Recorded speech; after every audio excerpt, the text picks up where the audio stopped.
Hey everyone, and welcome back. Hope you're having a fantastic day so far.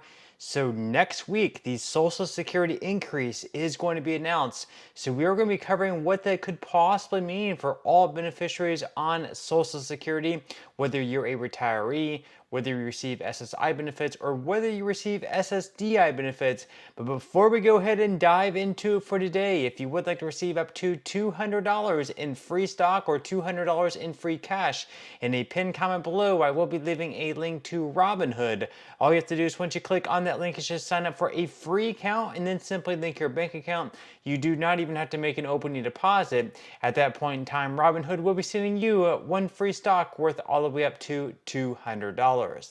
Okay, so diving right into it for today, like I mentioned just a second ago, next week, the Social Security increase is going to be announced. This is an increase that happens pretty much every year. There are a few years thrown in there where there is no increase that takes place at all. That's because whenever there is inflation that takes place, whenever prices rise, there's also something called the cost of living adjustment, or the COLA for short.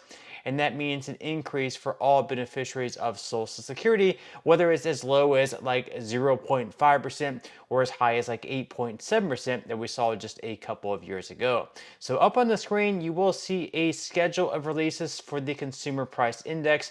Basically what this is it measures inflation for different things. For Social Security and the cost of living adjustment, or once again COLA for short, they use something called the Consumer Price Index for urban wage earners and clerical workers, or in short, CPIW. And once again, you can see up on the screen for the release date on October 10th, we're going to have inflation data for the month of September. And why this is important is because the way they measure the cost of living adjustment is they take the third quarter months, which is July, August, and September, and they compare that to the same third quarter months, July, August, and September of the previous year. So what we have to do is we have to take the third quarter months of this year in 2024 and compare the inflation data this year to the inflation data of last year. And whatever inflation has gone up by, however much prices have gone up by, using the CPIW method is how much the cost of living adjustment is going to be like.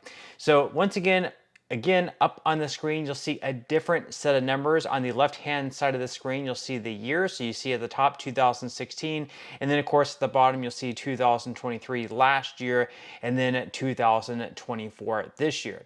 Now highlighted in blue, you'll see three different numbers. That is the third quarter of last year, July, August, and September. So you'll see 299.899, 301.551, and 302.257.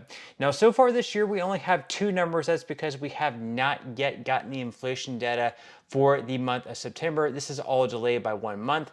So we're not going to receive the inflation data for September until this month in October, once again next week on October 10th.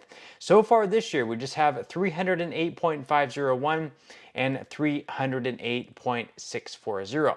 So basically what we have to do is we first have to add up all of those numbers from last year. So 299.899, 301.551, plus 302.257. Now, if you add up all those numbers together, you get 903.707. And basically, if inflation rises higher than that amount for this year, using those same months for this year, then there's going to be some type of cost of living adjustment. So what we have to do, first off, we have to add the 308.501 plus the 308.640. If we do that, it comes out to 617.141. So at this point, we are going to run just a few different scenarios and what they would basically mean. First off, we're going to be running a scenario if there is no inflation that takes place from the month of August to September, if no inflation has taken place, which might be something rare because there is some type of inflation usually taking place just about every month. Then we're going to use, if there's 0.1% of inflation, that would be annualized at 1.2% over an annualized basis, which would also be a little bit on the low end considering that inflation right now is right around 2.4%. Then we're going to use a more realistic metric of 0.02% of an increase. That would be 2.4% annualized. And then we're also going to be doing 0.03 as well as 0.04 and figuring out what exactly that would mean as far as the cost of living adjustment goes. So once again, if no inflation takes place whatsoever, then the total at that point will be 925.781, which will be a cost of living adjustment of 2.4%, which is going to be pretty much going to be on the low end. So worst case scenario, we are looking at a COLA of 2.4%. However, if a 0.01% inflation takes place from the month of August to September, which would be 1.2% annualized, then that number will be 308.949 for the month of September, resulting in a 2.5% increase. Now, if there's a 0.03% inflation, which would be 3.6% annualized in September, then the CPIW will be 309.566 for the month of September. At that point, the COLA would be 2.5% once again. And then if it's very much on the high side, also unlikely, if inflation rises by 0.04%, which is pretty unlikely, that would be 4.8% annualized, then at that point, the cost of living adjustment would be 2.6%. So to sort of sum all that up, if no inflation takes place whatsoever, which is sort of unlikely, the cost of living adjustment would be 2.4%. If we see an inflation of 0.01 or 0.02 or 0.03, then the cost of living adjustment would be 2.5%. That is the most likely to happen. So 2.5% is the most likely. And then finally, if it's 0.04%, which is also pretty unlikely to take place, that would mean there is a lot of inflation taking place. That would be a 4.8% inflation annualized, something very unlikely to happen. Then at that point, it would also be 2.6% for the cost of living adjustment, which is something unlikely to happen. So we're more than likely looking at 2.5% of a cost of living adjustment unless something really rare happens where no inflation takes place at all, or we see a huge amount of inflation takes place from August to September. So we are looking at a 2.5% cost of living adjustment, more than likely. Once again, we're going to be covering what that's going to mean if you receive Social Security benefits, whether you're a retiree, whether you receive SSI benefits, or whether you receive SSDI benefits. So we're going to be looking at some numbers here, starting out with SSI beneficiaries. This year, the maximum benefit is $943. If we receive that 2.5% increase, the benefit there is going to be boosted up $24 per month, up to $967. As far as SSI couples go, this year the maximum benefit is $1,415 with a 2.5% increase. It's going to be a $35 increase next year in 2025, up to $1,450. Now, as far as retirees go, this year the average benefit is right around $1,907.